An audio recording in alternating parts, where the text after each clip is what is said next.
Usap-usapan ngayon online ang umano'y pagkakaroon ng lamat sa samahan ng tinaguriang ang Becky ni na Angelica Panganiban at Kim Chu Bella Padilla. Matapos umugong iba't ibang espekulasyon sa social media at Reddit threads. Marami ang nakapansin na tila hindi na gaanong nakikitang magkakasama ang tatlo kumpara noon.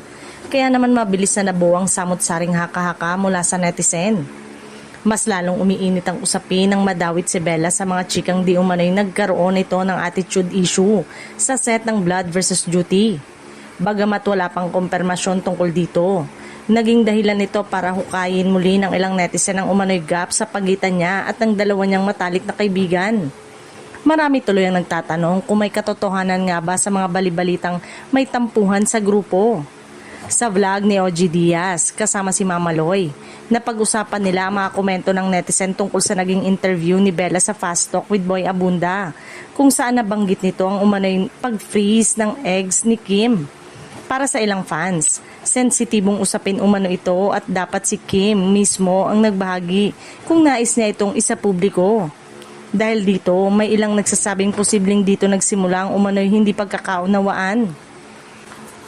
Napansin din ng netizen na tila wala raw birthday greeting si Kim para kay Bella nitong mga nakaraang buwan, habang may ilan ding nagsasabing hindi umano ni-like ni Kim ang greeting ni Bella para sa kanya.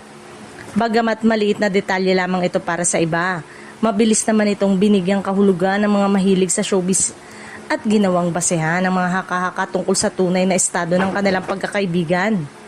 Gayunpaman, hanggang ngayon ay wala pang opisyal na pahayag mula kina Angelica, Kim o Bella tungkol sa issue.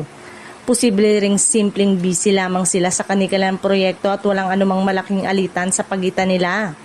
Sa mundo ng showbiz, madalas na napapalaki ang mga simpleng obserbasyon lalo na kapag pinagsasama-sama ng netizen ang iba't ibang detalye online.